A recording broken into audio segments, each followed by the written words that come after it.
Hello, this is Matthew Robert Payne. This is a book, He's Redeeming Love. This is chapter 32 of that book, and this is called Meeting Chloe. As you're well aware, if you've been watching the videos or reading the book, I had an addiction to the services of prostitutes, and I spent a lot of my money and a lot of my time securing the services of prostitutes and spending my money in copious amounts on prostitutes. One day I was at home at Spring Hill in Brisbane, which is a couple of blocks from the strip joint players that I talked about in the last chapter, and I was looking through Picture magazine, looking for local prostitutes, and I come across an advertisement of a prostitute in Spring Hill. It's the first time I'd come across an advertisement for one in Spring Hill, and her name was on the advertisement was Chloe. Now, Chloe wasn't her main name. Chloe wasn't her real name. Chloe was her working name, but I always prefer to talk about this girl and her part in my life as her working name, Chloe. So I'll continue to do that. So I found the ad for Chloe. I rang up the advertisement, and Chloe answered the phone, and I asked her the typical questions that I asked, what she looked like and did she kiss, and not many prostitutes actually kiss, but some of them do. I'd found one or two that did, and from time to time I'd ask the question just to see if they did, and she said that she did, and so that quite surprised me. She was also in Spring Hill, and happened to be in some apartment blocks that I'd walked past multiple times, and even commented to a roommate that I'd love to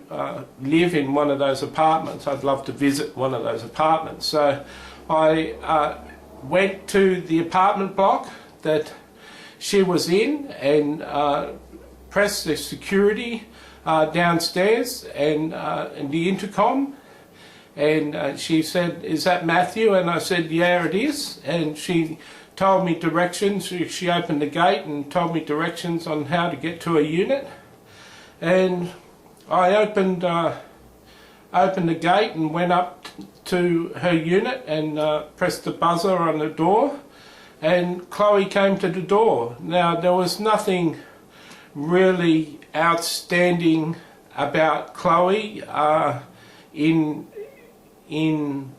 the looks department. She was very pretty. She was nice, but I'd seen a lot of nice girls. But when I walked into the apartment was decorated really nice, and what I noticed was totem poles and American Indian carvings, ceramics, all painted, and decorated her lounge room. And I asked her, did she do those? And she said she did, and we went into the bedroom, and we had sex in the bedroom, and she did kiss, and that was surprising, and that was different for me. And but in the bedroom too, she had these carvings, these ceramics that looked like carvings, and after we'd had sex, I asked her about them, that how long did they take her to do, and she said various amounts of time, sometimes 4 or 5 hours to paint one of them. And I was very impressed, and I asked her, did she ever do them for clients, and she said not really, and she said there's a lot of time invested in it. And being a spiritual person, even though he was walking in a lifestyle contrary to a Christian, I was certainly still a spiritual person, and I could feel a spiritual presence when I'd come across it before. And the carvings, the totem poles had like an American Indian face, and then like a wolf, a picture of a wolf, and then something else down below, and it'll be painted, but the totem poles had a spiritual presence coming off them. There was an actual spirit in the carving, and I noticed that, and noticed that Chloe was a spiritual person. I asked her a little bit about her spirituality, and she said that she connected most with American Indian sort of folklore, and she considered herself one of them, and it was very interesting. I did something that was quite different to what I normally did with girls prostitutes.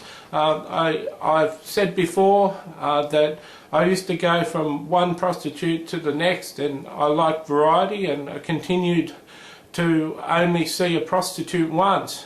And as I walked out the door with Chloe's card in my hand, I contemplated seeing Chloe again. I saw her a second time, and once again it was an enjoyable time for me, and I had time to talk to her, and once again I talked to her about her spiritual beliefs and the fact that she did the carvings and was talking about that.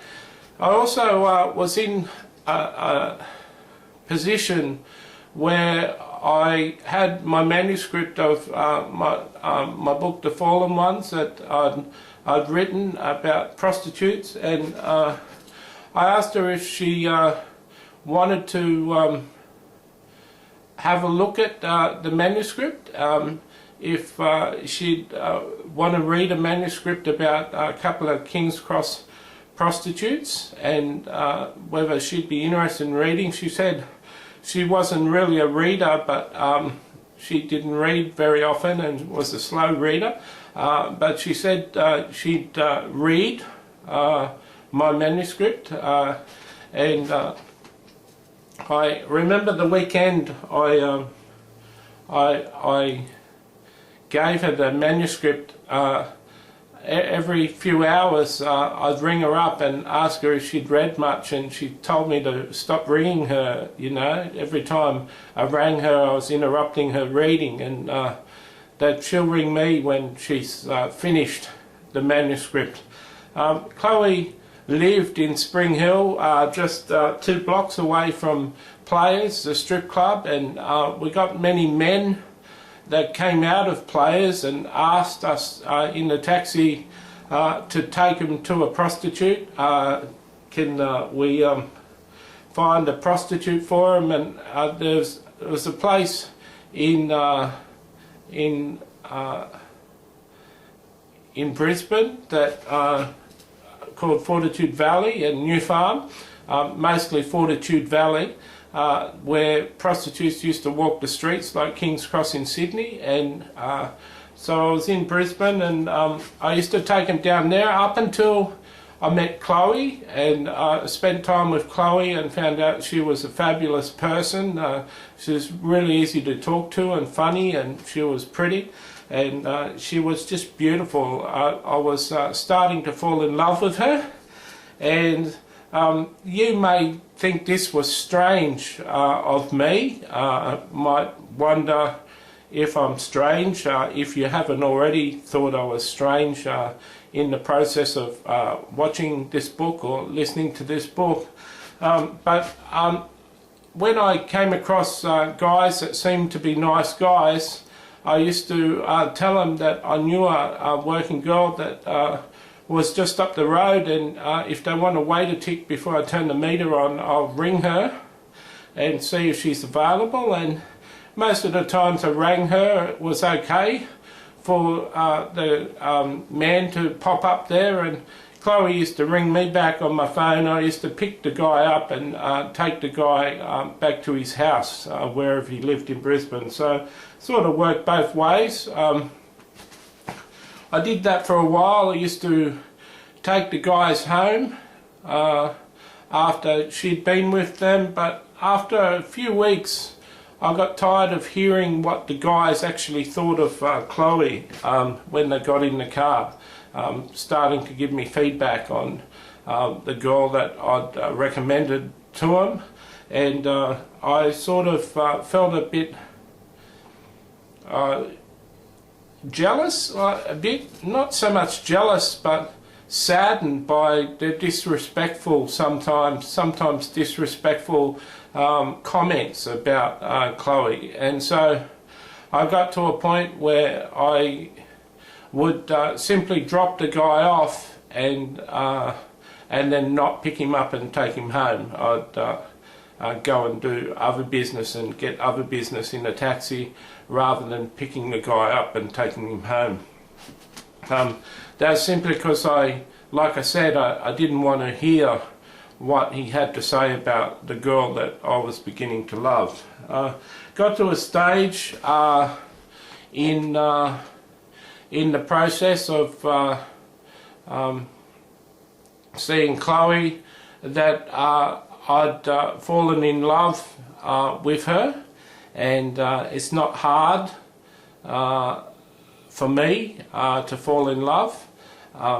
I found that I've fallen in love quite easily in the past, and a girl's just got to show me some attention. And though Chloe was a prostitute and the attention she was showing me was paid for, I still was heavily attracted to her and very much in love with her. And so I told her one day, told her that I could continue seeing her and dropping off clients and such, or come up and have cups of coffee whenever she wants to ring me and invite me up.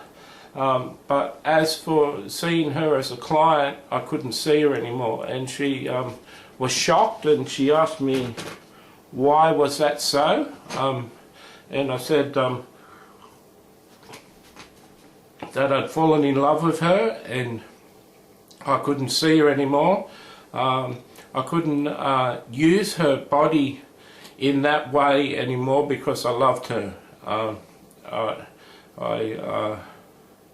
Yeah, it's a strange situation. I'd never faced that with a prostitute before, that I couldn't use her body by paying her money and use her body. Once again, I hadn't seen prostitutes twice before, and so I'd never come across that, but it was a new thing for me to be in love with a prostitute. And so I told her that I was in love and I couldn't see her anymore. She was shocked, and she tried to talk me around and said, well, instead of just having sex with me, each time you see me you can make love to me, and I'll kiss you back, and it'll be just like making love to me, and you've said that you love me, and wouldn't it be enjoyable for you to come and be with me in that way? And I said, no, I can't get my mind into it. And I continue to drop clients off to see her, but the only way I'll see her is if I'm having a coffee with her or something. If she wants to shout me a coffee or invite me up for a coffee, that would be the only way that I would see her. That went on for a few months, and on Friday and Saturday nights I'd drop off a few clients each night to her, and sometimes she'd make between $500 and $1,000 with clients that I'd drop off. She was doing all the work. It was easy for me. I was in a place where guys were asking for a prostitute, and so it was easy for me. So I was sort of happy I was helping her out and making her job easier for her, and so we continued that way. I think I had coffee once or twice in the 3 months with her. I went up to her apartment and had coffee with her.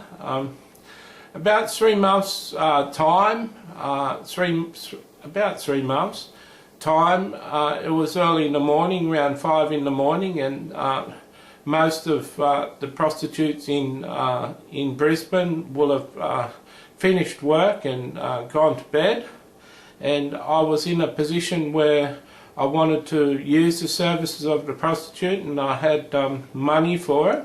And so I rang up Chloe and asked her if I could see her just one time and break my rule. And she laughed at me and she said, you're kidding me, this is a joke. And I said, no, it's not a joke. If you're available, if you're still working, I'd love to come and see. And she said, and pay, and you're going to come and pay me and book me for half an hour, and you're going to come and pay me, and you're really going to come in? And I said, yeah. And she said, and you love me, and you're breaking your own rule, and you're going to come in and see me? And I said, yeah, if that's okay. And she said, that's okay, ring me from the bell. And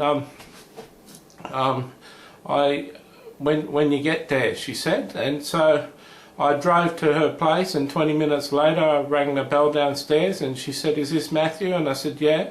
And she said, you're making me all excited, Matthew. And I thought that sounded a little promising, but I didn't understand so much that. I didn't fully understand what she was saying. I got to the door and she opened the door, and as soon as she opened the door she embraced me and started kissing me. And it was a scene that you've seen 100 times on movies, where the couple get inside the door, close the door, and then start kissing, and clothes start getting taken off all the way to the bedroom. And it was one of those scenes I was seeing happening before my eyes, that I'd seen this in movies and now it was really happening. And we went to bed that time and we made love. And I found out later that Chloe had come to love me through reading the book. She'd fallen in love with the author of the book on the Fallen Ones, and she'd gone through a stage where she had to ring a friend of mine to make sure that I really wrote the book. She reckoned that the book, I was too naive and wasn't street smart enough to have written a book, and my friend that had known me for years assured her that I'd always had the book and it was my book. And so she told me that she'd fallen in love with me through the book, and was in love with me because I was her first client that had left her, who said that he was in love with her and actually left, and she really admired my courage to leave, and it sort of broke her heart in one way, but she was really happy with my inner strength that it took for me to stop seeing her. And so we went from a half an hour booking to went all through breakfast. We had breakfast, and we made love again, and talked and had coffee and went out for lunch, and I spent the whole day with her into the evening. And from that point on we started to date each other. We started to see each other as boyfriend and girlfriend. She had a boyfriend when that happened, and she broke it off with him, and that was sad for him. But yeah, we started to go out together, and it was a strange thing. Sometimes on a Friday or Saturday night I might go around to a place when I wasn't working, and a couple of times I went around to a place when I wasn't working. It was a busy night, and when a client came, she used to just put me out on the veranda and close the door screen, and I used to read a book, and then she'd be finished with the client and she'd come back out and we'd start chatting for half an hour. Then another client would come and she'd close the screen and I'd read a book, and she'd see the client out. I remember when she first did it, she told me no peeking through the window. She doesn't want me to watch her doing her business with with a guy, and I thought that was kind of sweet.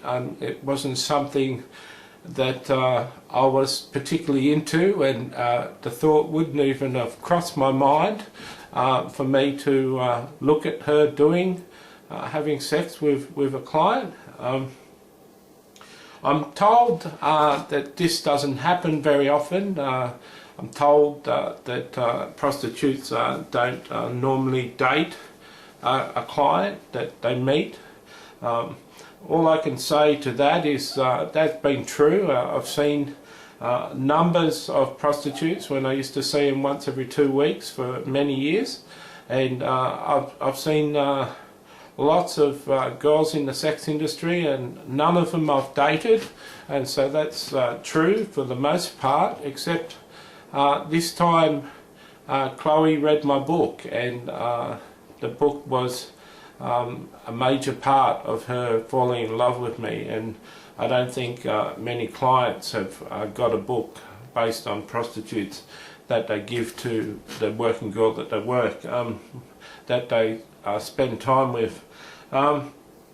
We moved from just being dating to move to a place where we got engaged, and I asked Chloe to marry me, and my parents, my mum and dad came up to visit me in Brisbane one time, and I told my mother and father that I was dating a prostitute, and that I loved her and I wanted to marry her.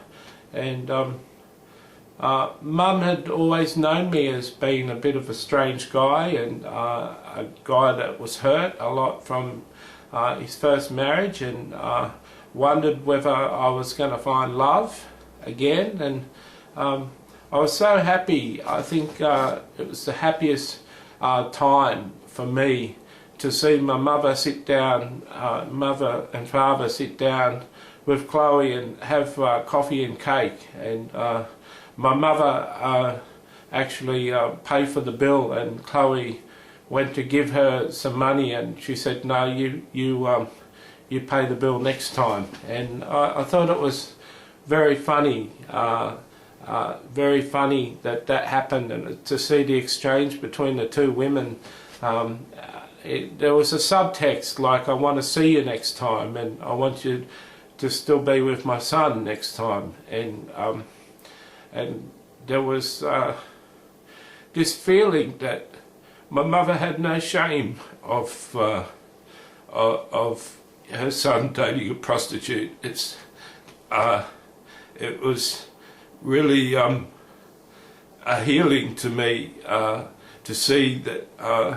It's like the story of the prodigal son. It's like the mother of the prodigal son coming and seeing the prodigal son sleeping with prostitutes and taking one of the prostitutes out for coffee and cake. And I have to I replay that memory sometimes, that the depths of my mother's love for me, that she would accept a girl that she knew was going to go back later that day and sleep with men for money, and her son loved this woman, and so she saw her with no judgment in her eyes. And it's not every mother's wish that their son would get engaged to a prostitute, but my mother was happy with it, and that day was special. And soon enough we were engaged, and Chloe was talking about how she wanted a wedding, and she had a horse. She lived at her mother's place when she wasn't working, and her stepmother's place when she wasn't working, and she wasn't a stepmother, it wasn't a mother, it was a foster mother's place. And she lived there, and at that place they had some property, and Chloe had a horse. And she planned to get married on an island, and to ride up on the horse and on the beach. and jump off the horse and get married, and then go riding into the sunset with me on the horse. And it was a very idyllic wedding that was planned. Around about that time I went off my medication. I figured that I was well enough, and I was putting on weight, and a friend of my roommate said that it's the medication and it's slowing you right down, you've got a dazed look in your eyes. And so I went off my medication, which isn't the thing I'd suggest for people who are on medication for psychiatric problems. And so I went off my medication. So I have to say that Chloe was an absolutely beautiful woman, and I loved her very much. And so that's the end of this chapter.